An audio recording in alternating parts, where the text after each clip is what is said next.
સાંસદ રાજેશ ચુડાસમાની ઉપસ્થિતિમાં રામ મંદિર ખાતે જિલ્લાના 11 કરોડ 23 લાખના કામોનું ખાતમુહૂર્ત કરાયું હતું। ગુજરાત સ્થાપના દિવસના અવસરે પ્રભાસ પાટણના રામ મંદિર ખાતે ડિસ્ટ્રિક્ટ મિનરલ ફાઉન્ડેશન તથા જિલ્લા આયોજન કચેરી ગીર સોમનાથ જિલ્લાની ગ્રાન્ટ અંતર્ગત જિલ્લામાં આરોગ્ય, શિક્ષણ, સ્વચ્છતા અને જાહેર બાંધકામ ક્ષેત્રે પૂર્ણ થયેલા 11 કરોડ 23 લાખના વિવિધ વિકાસના કામોનું ખાતમુહૂર્ત કરવામાં આવ્યું છે।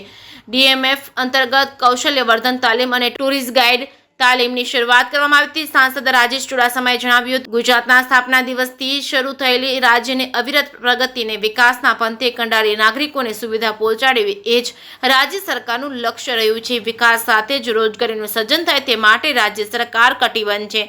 ગીર સોમનાથ જિલ્લામાં પ્રવાસન ક્ષેત્રમાં રોજગારીની અઢળક તકો રહેલી છે, ત્યારે ડીએમએફ અંતર્ગત કૌશલ્યવર્ધન તાલીમ અને ટુરિસ્ટ ગાઈડ તાલીમ થકી મહિલાઓ આત્મનિર્ભર બને તેવી આશા તેમણે વ્યક્ત કરી છે।